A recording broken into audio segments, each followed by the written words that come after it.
Les Avengers ne peuvent pas vaincre le temps. Pas seul. Oui, le professeur. Il n'y a pas de professeur ici. T'as de la poigne pour un tétard. Il y a un œil à ma nana. Alors, certes, il y a eu des scènes de panique, Banana. certains préjugés. Et on descend avec le lapin blanc au fond du gouffre. Eastwood. Clint Eastwood. Qu'est-ce que c'est que ce nom à la mort moelle-l'œil? Sa vie dans une école. Pourquoi vous obstinez-vous à ne pas comprendre mon action? Bienvenue dans ce nouvel épisode de LNDS. LNDS, le format news de la nuit des sorties, où on analyse l'actualité de l'industrie du cinéma et des séries sous toutes ses coutures. Et pour ce faire, je suis comme d'habitude avec Al. Bonsoir Al. Bonsoir, c'est moi. Bonsoir. Comment ça va? Bah, ça va et toi?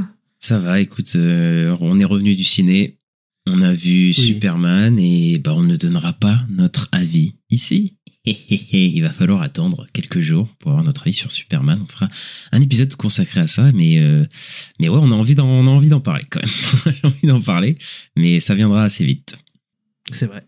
Et je pense que ce sera possiblement un de nos très longs épisodes. Je sais pas pourquoi, je le sens. je sens un peu. Il y a moyen que ce soit un long épisode. Il y a beaucoup de choses à dire, effectivement. Et bon, par ça, on va commencer par la maison mère de Superman. C'est ça, et n'oubliez pas, je mets dans la description les timecodes pour savoir de quelle rubrique on parle. Et on commence cette fois-ci avec HBO, Warner et James Gunn. Voilà, l'homme du moment, James Gunn, qui a réalisé Superman, qui est à l'affiche actuellement. Et il a parlé pas de Superman, mais de Batman. Parce que oui, Batman, on est un peu dans le flou. On sait que deux Batman arrivent, le script a été lancé, et il a dit que cette année, il doit lire 2 scripts Batman. Donc voilà, comme j'ai dit, le script de 2 Batman a été envoyé. Et je sais pas s'il l'a lu, parce que là, je crois qu'il a fini de le lire, le film, le script de Batman. Il a lu The Batman. C'est ça. Ouais, il l'a dit pendant le red carpet de Superman, il a dit It's great. Ouais, voilà, donc génial. il en a parlé, et je pense qu'on va avoir des nouvelles sur The Batman très rapidement, enfin de Batman partie 2, mais on attend aussi Brave and the Bold. Et Brave and the Bold, et du coup, il a donné des infos parce qu'on avait rapporté il y a quelques semaines que je crois que c'était Variety ou Deadline, je sais plus, qui avait dit que c'était Hollywood Reporter. Hollywood Reporter, voilà. Donc j'ai pas du tout dit la bonne personne. Mais en tout cas, ils avaient dit que eux, ils étaient pas sûrs qu'il y ait un film Brave and the Bold, que quelqu'un était en train d'écrire le film Brave and the Bold, pardon. Et apparemment, James Gunn, il a dit, si, moi je sais qu'il y a des gens, parce que je sais qu'il y a que je travaille sur un script avec quelqu'un, on sait pas qui, voilà, avec un scénariste, et que voilà, ils sont dedans, quoi. Donc le script est en train d'être écrit, et comme il l'a dit cette année, donc potentiellement dans les prochains mois, le script serait fini. Ça sent bon pour Brave and the Bold finalement. Tu penses? Ouais, je sais pas, parce qu'il a dit, il espère dire de script cette année, donc c'est pas sûr. Oui, mais après, là, il a quand même dit qu'il avait des updates sur Brave and the Bold, quoi. Oui.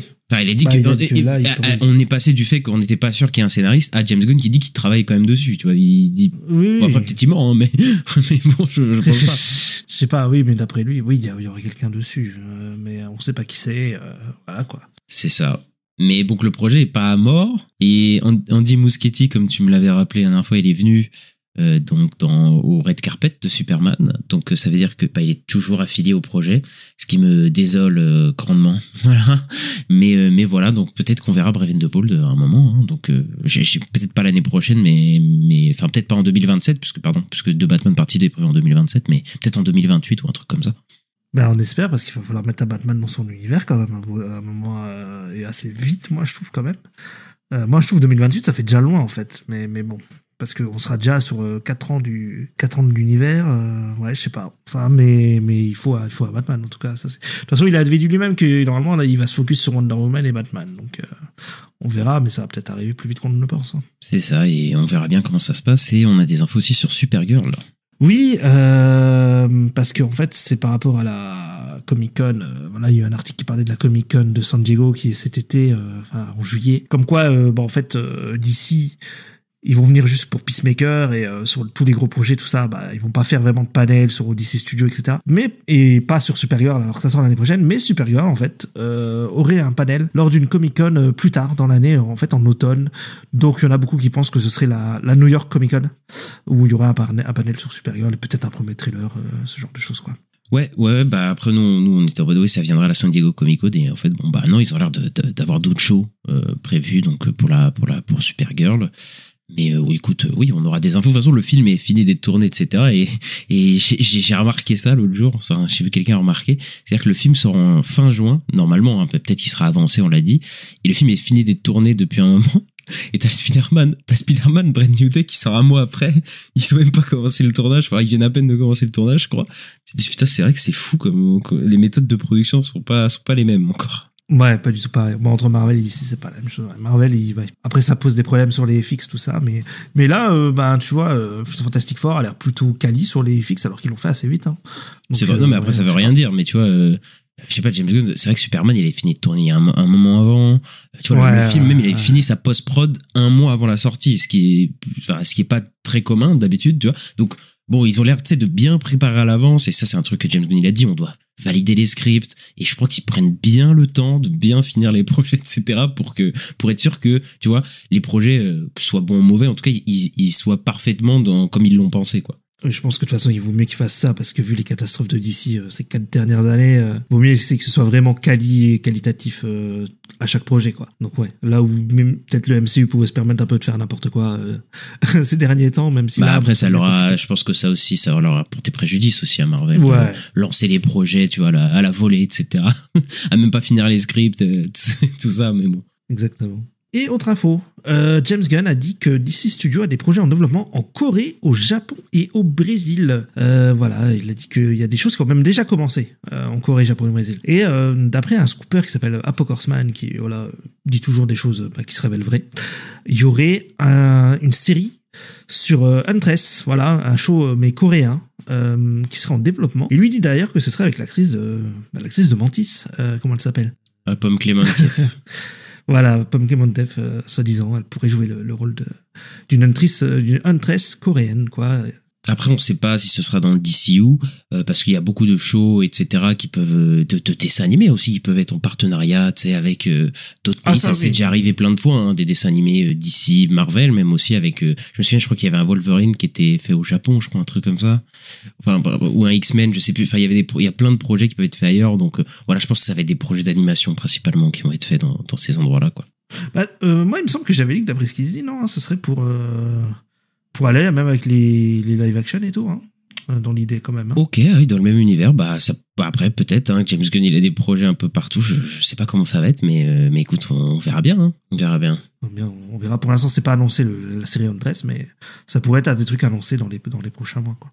Ensuite, James Gunn, il a rencontré et parlé avec Ryan Coogler récemment, donc c'est le réalisateur de Black Panther, de Creed, de Sinners, récemment, qui cartonne. Est-ce qu'il serait pas prévu pour un projet dans le DCU peut-être, vu que de toute façon ils étaient tous les deux dans le MCU à une époque, hein, voilà, et peut-être que lui il serait prévu pour ça. Et avec cette info, on a aussi appris que le réalisateur de Godzilla Minus One, Takashi Yamazaki, a accepté de visiter DC Studios. Donc on se pose la question, est-ce qu'il serait pas peut-être en charge de certains projets, ces deux réalisateurs? Qu'est-ce que t'en penses? Peut-être d'ailleurs tout ça c'est en vidéo, hein, pour Ryan Coogler, c'est dans un podcast qui dure 2 heures où à un moment il dit juste l'autre jour je parlais avec Ryan Coogler. Ah ouais, donc là on s'est dit peut-être qu'il y a un truc qui se prépare, quoi. Je sais pas, faut voir quel projet il pourrait faire, mais je pense qu'il y a des trucs à faire avec Ryan Coogler chez DC, quoi. Avec Takashi Yamazaki, c'est aussi une vidéo où ils se parlent tous les deux et il l'invite chez DC Studios, il dit viens, je vais te montrer le costume de Superman et tout. Mais je pense qu'il a peut-être aussi un petit truc en tête de peut-être lui proposer un projet. Donc après ça veut rien dire. Ouais, en tout cas c'est deux très bons réals. Ça veut rien dire aussi. Peut-être il vient juste pour boire un café, mais. C'est ça, parce que il était déjà allé voir Marvel, il me semble, Takashi Yamazaki. Bon, il s'est rien passé, hein, tu vois. C'est juste que c'est un gros geek et que voilà, il kiffe. Star Wars, je crois. Ou c'était Star Wars. En tout cas, voilà, c'était un gros geek et il kiffe ça. Ils l'ont fait plaisir, tu vois. Mais bon, il a pas accepté quoi que ce soit. Ça veut rien dire, mais c'est vrai que bon. Des fois, on se pose la question des fois, des rencontres, etc. Je me souviens des gens avaient vu Mila Kunis, je crois qu'il parlait à Kevin Feige ou je sais pas quoi. Ils étaient là, oui, ça va être la chose dans Fantastic Four. Bon, faut pas extrapoler non plus, quoi. Mais pourquoi pas, c'est de très bons réals, ils pourraient faire des beaux projets chez DC. En plus, chez DC, il y a quand même cette volonté de faire un peu des projets d'auteurs et tout. C'est de bons clients, quoi. Donc, oui, complètement. Moi, j'aimerais bien que ces deux-là soient à la tête de projets DC, sans problème.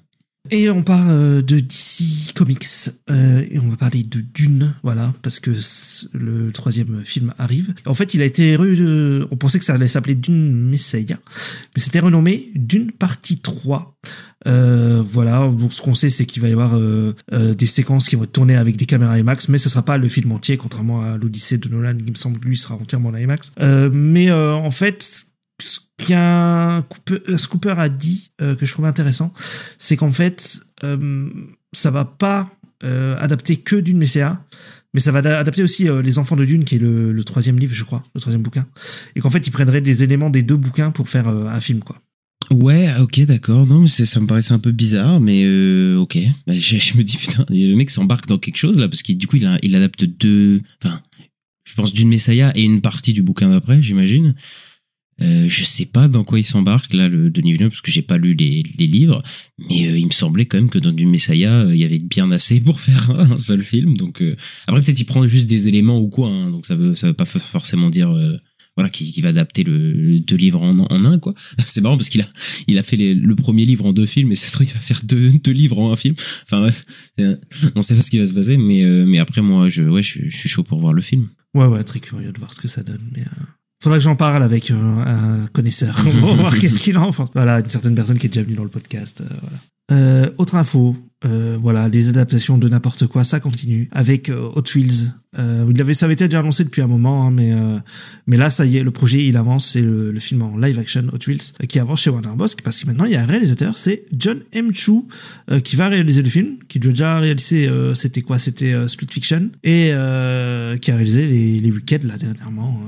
Voilà. Bah lui, de toute façon, il est partout maintenant, vu le succès de Wicked, surtout aux États-Unis, et le Wicked partie 2 qui va sûrement tout cartonner. Bah voilà, il va être là. Après, moi, je sais pas, peut-être c'est une bonne idée, vous prendre du Adam Chou, c'est peut-être pas un manche, mais après, moi, un truc Hot Wheels, je m'en fous. Après, ça peut être un truc complètement con, décomplexé. C'est un truc de course, hein. Oui, non, mais voilà, quoi. Enfin, c'est des mecs qui ont tuné leur caisse. Enfin, c'est vrai, c'est comme Fast and Furious, en fait. Je suis en train de me dire, c'est un peu comme Fast and Furious. Mais, ouais, après, moi, ça m'intéresse pas tellement, mais après, c'est un truc décomplexé, juste les trucs de course sont bien faits, écoute, pourquoi pas, hein, mais bon. Moi, je pense à un truc où les mecs, ils vont arriver dans un univers. Non. En fait, il y a des courses c'est comme Minecraft, comme Jumanji, comme voilà, tous les derniers films. Après, ils ont pas besoin, je crois que c'est pas un univers non plus, Hot Wheels, voilà, qui nécessite d'aller dans l'univers d'Hot Wheels. Je pense que c'est pas un truc, je pense que c'est un univers très détaillé. Je pense que voilà, c'est des courses de voiture, quoi. En tout cas, moi, j'aime bien le jeu sur PlayStation, c'était très sympa. D'accord, Ista. Merci pour ça. Warner Bros. A mis en pause le développement du film de Doug Liman, qui serait sous l'eau, là, l'espèce de thriller sous l'eau qui s'appelait Deeper, avec Tom Cruise et Ana de Armas, et ça concernerait le budget, parce qu'apparemment le budget devait être de 275 millions de dollars, et le studio, il a dit, bon, t'es gentil Tom Cruise, on t'aime bien, voilà, tu fais des succès parfois, mais on va bloquer à 230 millions max. Et du coup Tom Cruise a fait ouais non, ça ne suffit pas, on va voir ailleurs, quoi.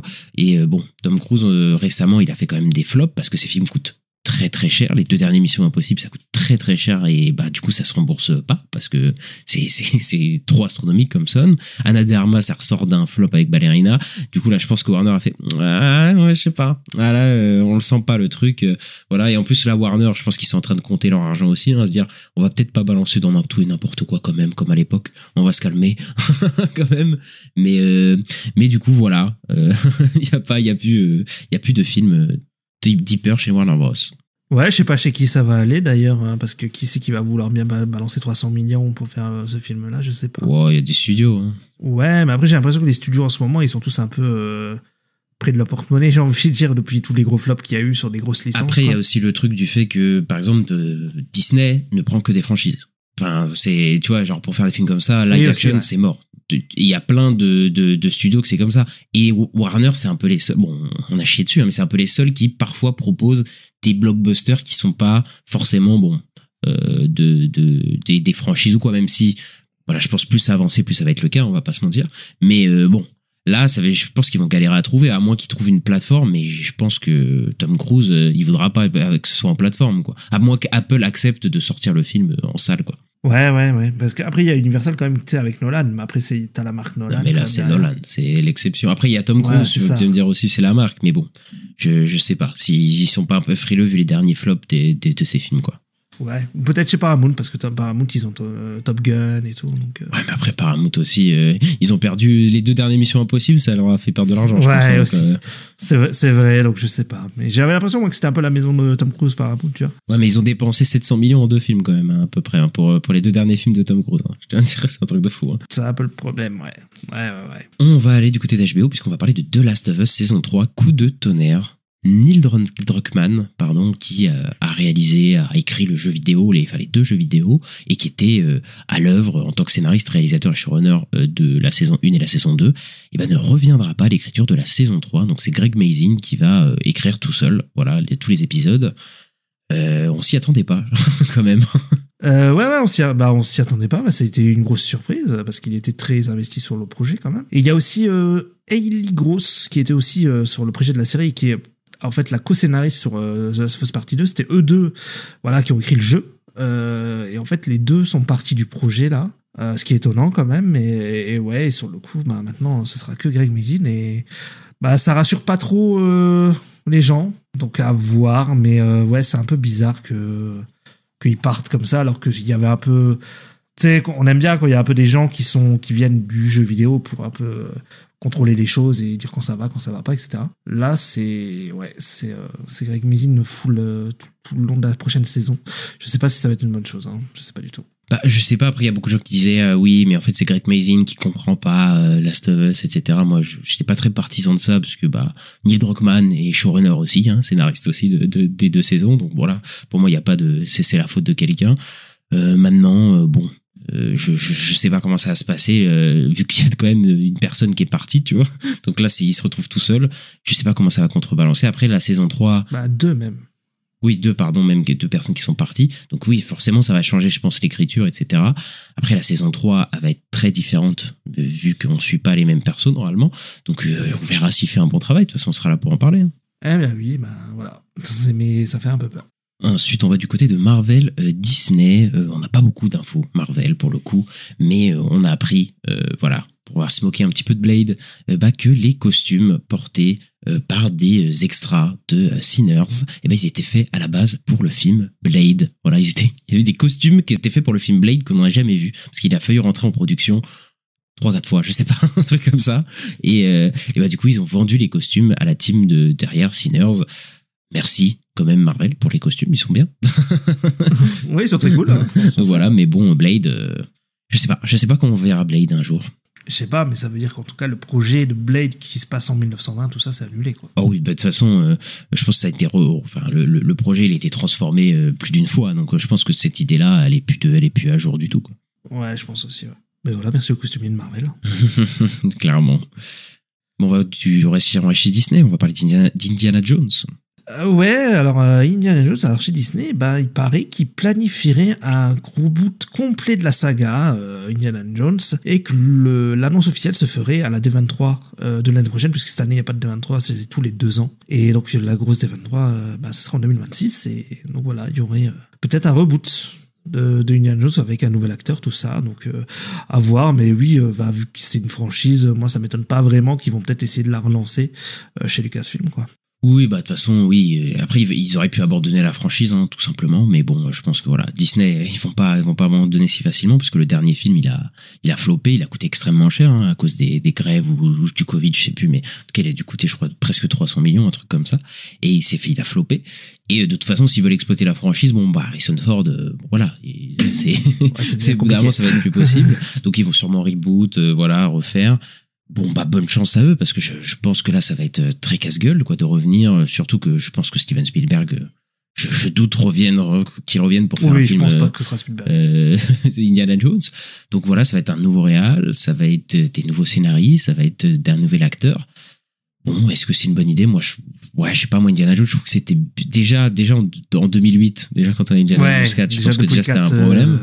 Moi je pense que c'est bien dans les années 80, c'était bien, c'est comme une franchise. Maintenant, faire Indiana Jones, il va falloir, pour moi, faut réinventer le film d'aventure, parce que le film d'aventure à la hollywoodienne, c'est bien d'avoir peut-être ces références là, mais d'en faire un premier degré et tout, on a déjà tout vu, j'ai l'impression. C'est un peu un genre qui est un peu mort pour moi, tu vois, c'est plus intéressant. Je pense que ça va être très compliqué de faire un reboot d'Indiana Jones, quoi.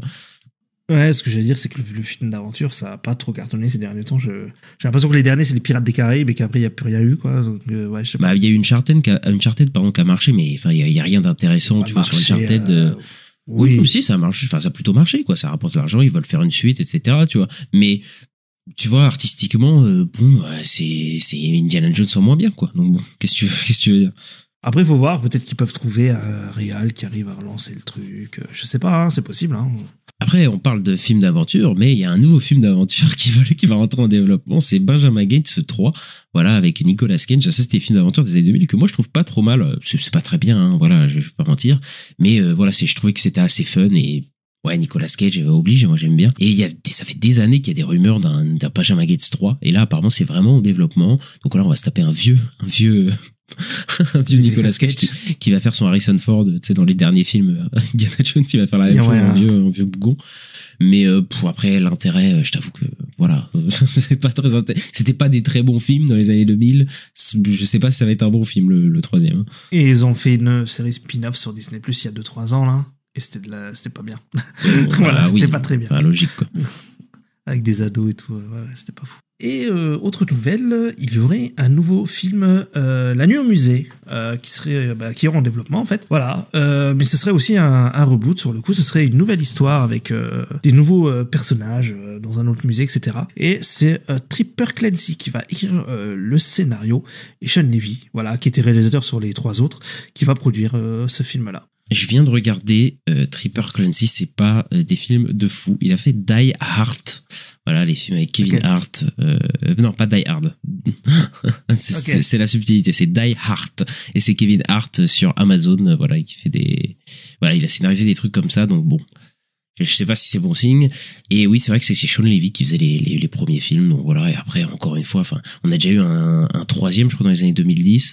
Oui, les 3, ouais. Après, moi, La Nuit au musée, j'ai jamais été fan, je t'avoue, donc bon, ça me hype pas vraiment, quoi. Bah, ouais, moi non plus, mais ça avait plutôt fonctionné, sinon on fait une trilogie. Donc ouais, ils vont lancer le truc, quoi. Ouais, bon, voilà. On a des infos sur Nintendo, Ista. Ouais, bah c'est Nintendo, en fait, qui ont dit que, voilà, ils ont confirmé qu'ils travaillaient sur d'autres projets autre que Super Mario Bros 2 le film et du live action Legend of Zelda, mais ils ont pas dit quoi. Donc voilà, à vos théories. Ouais, bah après voilà, on s'en doutait nous qu'ils allaient faire d'autres choses, etc. Et voilà, Super Mario Bros 2 ça va cartonner, je pense que ça va arriver comme le 1. Legend of Zelda, bon je sais pas si je vais kiffer, mais en tout cas ça, je pense que ça va marcher. Ils ont d'autres franchises. Bon, là, c'est leurs 2 plus grosses franchises. Ils ont des franchises un peu plus mineures, mais je pense qu'on va aller en décroissant. Tu sais, les plus grosses franchises, puis on descend. Animal Crossing, par exemple, c'est un truc qui a cartonné récemment sur la Switch, etc. Il y a des trucs comme ça qui vont venir. Après, moi, il y a des franchises Nintendo que j'ai envie de voir. Hein. Moi, Metroid, j'ai vraiment envie de voir un film Metroid. Ça me hyperait de fou. Après, je pense pas que ce serait film ou série aussi, hein. Série live action, voilà. Peut-être, mais après je sais pas s'ils ont est-ce qu'il y a beaucoup de séries dérivées des jeux vidéo Nintendo, tu vois, en tout cas qu'on fait parler, je sais pas, tu vois, parce que là pour l'instant c'est si Mario Bros 2 marche et Legend of Zelda marche, je pense qu'ils vont continuer quand même sur les films de cinéma aussi, quoi, enfin ça va être leur truc principal, quoi. Ah oui aussi. Oui. Maintenant faut voir ouais les franchises, pour ça va être les grosses franchises dans tous les cas. Après, moi, je pense qu'il y a tous les dérivés de Mario qui vont arriver, hein, les Donkey Kong, les Luigi Mansion, tous les trucs comme ça, quoi. Ouais, bah, y a des... En tout cas, il y a des licences. Après, il y a des Pikmin, puis il y a Splatoon. Ils ont des trucs, quoi, si voilà. Ils ont tellement de trucs que, voilà, ils peuvent se faire des couilles en or, comme on dit. Et on va du côté des plateformes et de Netflix, Ista. Ouais, on va parler de Squid Game. Le créateur de Squid Game voilà, a dit que la fin de la saison 3 n'était pas fait pour set-up le spin-off américain. Voilà, donc on avait tout faux dans ce qu'on dit dans la critique de Squid Game. Dans notre critique, on dit que c'est fait avec la fameuse scène avec Cate Blanchett. Voilà, il dit que voilà, lui il a écrit cette scène pour avoir une fin qui a un impact sur la série, mais pas pour ouvrir des portes vers quelque chose d'autre. Après, tu sais quoi, moi je le crois, hein. Je le crois quand il dit ça. Je pense que lui, quand il a écrit ça, il s'est pas dit que ça va un truc mais c'est américain. pas dit Cate Blanchett, peut-être. Ah bah peut-être pas, mais en tout cas, moi je pense que Netflix, en tout cas ils ont lu ça, ils ont dit ah bah ça c'est pour ouvrir sur un spin-off américain. Je pense que là ils ont dit ah bah ça c'est bien ça. Mais après peut-être que quand il l'a écrit, non, ça devait être écrit ça comme ça de base et ça finit et voilà on voit voilà, on voit quelque chose, j'allais dire spoiler, mais voilà, et voilà. Mais après je pense que Netflix s'est dit bah non, on va lui mettre Cate Blanchett, voilà, et puis on va set up surtout dans le truc américain, quoi. Maintenant, bon, voilà, nous on a dit ce qu'on avait à dire dans notre épisode de Squid Game, du fait qu'on n'attend pas tellement enfin on l'attend parce que c'est David Fincher, mais en vrai on l'attend pas tellement parce que voilà, on est un peu passé à autre chose sur Squid Game, quoi. Oui, puis on n'a pas trop aimé la dernière saison aussi, hein. Bon, ça joue aussi un peu. Peut-être si on avait adoré, on aurait entendu, mais là, ça devient compliqué. Grosse annonce à côté aussi un projet Netflix, c'est que Cyberpunk. Alors il y a le Edge Runner, voilà, qui avait fait pas mal parler la série d'animation qui est dispo sur Netflix. Et ben là, ils ont annoncé une suite, Cyberpunk Edge Runner 2 est en production. Ce sera 10 épisodes standalone avec une nouvelle histoire dans le monde de Cyberpunk 2077, mais avec des nouveaux personnages. Voilà, donc ça sera complètement différent de la première saison. Donc en gros, je crois qu'on est parti plutôt pour peut-être une série d'anthologie, si après ils font un 3, 4, etc. En tout cas, ça a l'air bien parti pour ça. Ouais, bah on embrasse ton chat, voilà, qu'on a entendu. On entendait un petit peu mieux les listes. Mais ouais, moi j'ai pas vu la saison 1 de Cyberpunk et je me suis fait spoiler la saison 1 de Cyberpunk grâce à tous ces relais d'informations. Merci beaucoup. Non, même pas trailer, juste tous les relais d'informations qui envoyés. Moi, je me suis pris une image dans la tête avec le gros truc marqué, gratuit, hein, comme ça. Même pas eu, tu sais, le truc, parce que il y a une option sur Twitter, on peut masquer l'image, c'est dire spoil, attention. Et non, bah alors, ils s'en foutent maintenant. Bon, voilà. Mais après, effectivement, du coup, ils vont faire une saison 2 Edge Runner. Edge Runner, ça a bien, je sais pas si ça a marché en termes de chiffres, mais en termes d'aura, de ce que les gens ont beaucoup apprécié, en tout cas, quoi. Ça a vraiment été, voilà. Après, il y a beaucoup de séries d'animation Netflix qui fonctionnent, en tout cas, que les gens sont plutôt contents. On pense à Arcane, par exemple. Et bah là, c'est la même chose, c'est une série d'animation qui est tirée d'un jeu vidéo. Donc, voilà, je pense qu'on va avoir une saison 2 et ouais, bah, je pense que les fans seront contents. Moi, je vais peut-être me taper la saison 1 quand la saison 2 arrivera. Ah bah, regarde là, c'est super. Hein. C'est ouais. Bon, bah, j'ai que des bons retours, hein, franchement. Et on va aller du côté de Apple, parce que Apple est en discussion pour acquérir les droits américains de la Formule 1. Voilà, parce que leur film F1, eh ben, il a plutôt marché, hein, il a démarré plutôt bien, mais pas exceptionnel, et au final, je crois qu'il se maintient plutôt bien. Et du coup, bah, ils sont en train de se dire, je suis en train de flairer quelque chose. Voilà, et on sait que les plateformes de streaming, bah, les droits sur le sport, ça les intéresse beaucoup parce que bah, ça leur rapporte beaucoup d'abonnés. Et bah, ils pourraient faire un deal de plus de 121 millions de dollars à l'année. Voilà, c'est énorme. Et c'est ESPN pour l'instant qui a les droits. Et voilà, donc on verra comment ça évolue dans les mois qui vont suivre. Mais bon, voilà, Apple, ils ont de l'argent. De toute façon, ils peuvent dépenser plein d'argent comme ils veulent. Et ouais, bah, je pense que ce serait très intéressant parce que la F1, c'est un truc qui, depuis... c'est une 5-6 années, ça cartonne, quoi. C'est un truc de malade. Hein. Nous, on s'en fout. Mais en tout cas, il y a plein de gens qui suivent, donc ils vont peut-être faire un move comme ça, quoi. Oui, mais comme tu as dit, on voit bien que le sport s'intéresse de plus en plus les plateformes. Là, il y a eu la WWE sur Netflix. Et les JO. Les trucs, les JO sur Max, les Roland Garros sur Prime Video, je crois. Enfin, oui. Donc, ouais, ça serait pas étonnant, quoi. Parce que Apple, ils ont rien, je crois, sur le sport. Et ouais, bah, voilà, ils peuvent choper ça. Hein. Et puis, je crois que ça marche très bien, en plus, parce que je crois que Warner, je crois que ça a bien marché, hein, leur truc des JO, hein, il me semble. Oui, je pense aussi, ouais. Donc, ouais, ce serait pas déconnant. Et on va parler de The Boys, mais du préquel qui s'appelle Voight Rising. Voilà, et c'est Jason Ackles, donc Soldier Boy, voilà, qui est dans la série, qui reviendra dans la saison 5, dit qu'il va commencer à tourner le préquel de The Boys le mois prochain, et ça se passe dans les années 50, ce qui est, ça arrive vite, quoi, finalement, au final, il y a un préquel.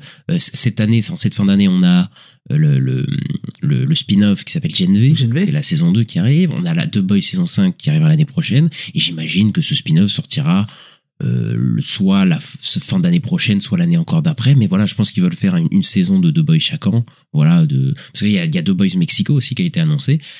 Et ouais, donc The Boys se finit. C'est pas un moment, on n'a pas trop de nouvelles, mais oui, il y a pas trop de nouvelles, mais j'imagine qu'ils vont exploiter cet univers, voilà, comme pas possible, vu que c'est un des plus gros cartons sur Amazon Prime. Et bon, voilà, hein, The Boys se finit l'année prochaine, donc je pense que voilà, ils vont continuer de pomper l'univers jusqu'à la moelle. Parce que là, ça se trouve, on va avoir deux séries The Boys l'année prochaine, quoi. Si votre Rising sort l'année prochaine. Ouais, c'est bien possible. Il y a moyen, hein, parce que s'ils filment là, ça peut arriver en fin d'année prochaine, ouais, comme tu disais, ouais. Et on finit ces infos avec une info un peu bizarre, parce qu'il y a un spin-off série d'un film qui date, je crois, des années 70. Je sais plus exactement quelle date il est sorti, mais c'est Vol au-dessus d'un nid de coucou, voilà, un film extrêmement connu, un peu culte, avec Jack Nicholson dans le rôle principal. Et ben, il y a une série spin-off qui arrive 55 ans après, un truc comme ça. Tu te dis, ok, d'accord. Et ça devrait suivre le chef Bromden, qui s'échappe dans le film. Alors, je n'avais pas d'idée de qui c'était avant de voir une image, parce que ça fait longtemps que j'ai pas vu le film. Et c'est vrai que je me dis, mais on va faire un spin-off de ça 55 ans après. Enfin, le truc est hyper bizarre, quoi, de cette volonté de faire un spin-off sur ça. Après, je dis pas que ça sera mal fait ou quoi, hein, mais c'est juste que, enfin, pourquoi faire, quoi. Voilà, Cyanide Coucou, c'est un film qui suffit à lui-même, voilà, qui dénonce les instituts psychiatriques, etc., les conditions des prisonniers. Bon, lapsus révélateur, mais des gens qui sont détenus là-dedans. Je me dis, bon, vous faire un spin-off 50 ans après, enfin, ça va? Vous êtes sûr de l'idée sur ce film-là? Après, c'est pas la première fois, parce qu'il y avait eu la série sur la fermière. Oui, bah, j'ai appris que c'est, ben, en fait, je savais pas du tout, moi, c'était un spin-off de ça. Enfin, à l'époque, quand c'est sorti, je l'ai su récemment, quoi. Ratched, je crois, un truc comme ça. Ratched, ouais. Ouais, je crois pas que ça a trop marché non plus, ça, ce truc-là, mais enfin, c'est trop bizarre de faire des suites à des trucs qui datent à 50 ans. Enfin, bref, pourquoi pas. Ouais, bah après, Bates Motel, moi, j'avais beaucoup aimé, c'était un peu ça, hein, dans l'idée. Ouais, mais après, moi, j'ai pas vu tout ça, mais oui. Bah, c'était une série qui reprenait... Oui, sur l'enfance de Bates, quoi. Ouais, voilà, de Norman Bates, comment ça s'appelle? De Psychose. Oui, bah après, bon, pourquoi peut-être ça va marcher ou quoi, peut-être ça va être intéressant, mais bon, c'est vrai que l'idée comme ça, je me dis, bah, qui a pitché ça? Mais bon, pourquoi pas. Et on va finir avec la fameuse chronique Box Office Jurassic World Rebirth, donc Renaissance, on a fait un épisode dessus récemment, allez l'écouter. Et ben il a ouvert avec 318 millions de dollars dans le monde, donc il a dépassé toutes les prédictions qu'on avait faites. Voilà, il cartonne. Le budget est de à peu près 225 millions apparemment, et c'est le troisième plus gros opening de cette année, donc derrière Minecraft, il me semble, et derrière Lilo et Stitch, j'imagine. Donc voilà, Jurassic World Rebirth pourrait grimper. Enfin, je sais pas comment il va se maintenir, on verra, parce que là il y a quand même de la concurrence, il y a Superman, il y a Fantastic Four, etc. Il y a des trucs, mais ouais, enfin, ouverture de fou, voilà, pour le film. Donc il va se rembourser, voilà, on le sait déjà, et on aura une suite à Jurassic World Renaissance. On a tellement hâte. Ah, ça c'est sûr. Ouais, c'est parti. Mais ouais, les dinosaures, c'est de la triche, ça marche toujours. Voilà. On l'avait déjà dit un peu dans le podcast critique. Ouais, effectivement. Bon, bah écoute, nous on a tellement adoré pour le dernier que on a hâte de voir la suite. Ouais. Ensuite, F1 a dépassé les 300 millions de dollars dans le monde pour un budget de 200 millions, et il me semble qu'il se maintient très bien en fait au final ce film-là. C'est un peu comme Top Gun Maverick qui est resté à l'affiche pendant 3-4 mois, je crois, un truc comme ça. Enfin, c'est un truc de fou, et qui faisait toujours des bons scores. Bon, là, il fera pas le score de Top Gun Maverick, faut pas déconner. Mais en tout cas, il a l'air de bien se maintenir, et comme on en a parlé plus tôt, Apple veut acquérir les droits de la F1. Donc voilà, on aura peut-être une suite à F1, peut-être un crossover avec Jour de Tonnerre. Voilà, tout est possible. Exactement. Et on a des infos sur Superman, on a des estimations pour l'instant. Donc voilà, Superman serait estimé à une ouverture à plus de 130 millions de dollars son opening week-end au box-office domestique, selon celui de Reporter. Ils disent aussi qu'il ferait au minimum 200 millions donc dans le monde. Voilà, il a déjà fait 20 millions de pré-vente. Voilà. Et ce serait le plus gros opening week-end pour un film Superman solo, et le film a 200 millions de budget, donc c'est pas mal à voir, parce que là c'est des estimations, on va voir quand on en parlera la semaine prochaine, mais oui, bah de toute façon on a entre les prédictions et ce qui se passe, on verra bien. Puis on a eu je sais pas combien de prédictions de toute façon sur Superman, voilà, on a eu de partout. De toute façon on aura la réponse qui sont pas sûrs, voilà, ce week-end. Oui, donc personne, bah après c'est des prédictions, donc rien n'est sûr, on sait pas ce qui peut se passer en week-end. Après le film a quand même des retours critiques très bons, un retour public plutôt bon aussi. Bon, évidemment, ça divise encore, voilà, mais c'est plutôt positif. Donc voilà, je pense pas qu'il y aura un problème de bouche à oreille ou quoi sur le film. Voilà, donc je pense qu'il y a moyen que oui, il aille cartonner. Après, est-ce qu'il va cartonner, avoir le milliard, etc. Nous, on avait pronostiqué le milliard, peut-être pas finalement. Mais en tout cas, moi, je pense qu'il va très certain marcher dans tous les cas. Là, je pense que l'univers va marcher, et ils vont lancer tout leur univers après tranquillement, quoi. La question, c'est est-ce qu'il va faire plus que Man of Steel qui avait fait 600 millions, je crois. Mais je pense que oui. Je pense qu'il va, qu'il va le dépasser. De toute façon, il ferait un des plus gros démarrages d'un film Superman solo dans tous les cas. Donc, moi, je pense que oui, dans tous les cas. Et bah voilà, on a fini cette semaine avec les news de la semaine, et on se retrouve très bientôt pour parler de Superman, voilà, le film qui va faire le plus, un des films qui va faire le plus parler cette année. Voilà, et on espère que vous avez aimé cet épisode. N'hésitez pas à mettre le petit pouce en l'air, les 5 étoiles selon la plateforme sur laquelle vous nous écoutez, ça nous fait toujours plaisir et c'est super important pour le référencement. À nous suivre sur toutes les plateformes où on est disponible, évidemment, donc Acast, Apple Podcast, Deezer, Spotify, Podcast Addict, on est disponible partout. À nous suivre sur les réseaux sociaux @la nuit des sorties, donc sur X, Twitter, Blue Sky, Instagram, voilà, vous connaissez YouTube, TikTok, et on se retrouve très bientôt, Ista. À bientôt. Ciao.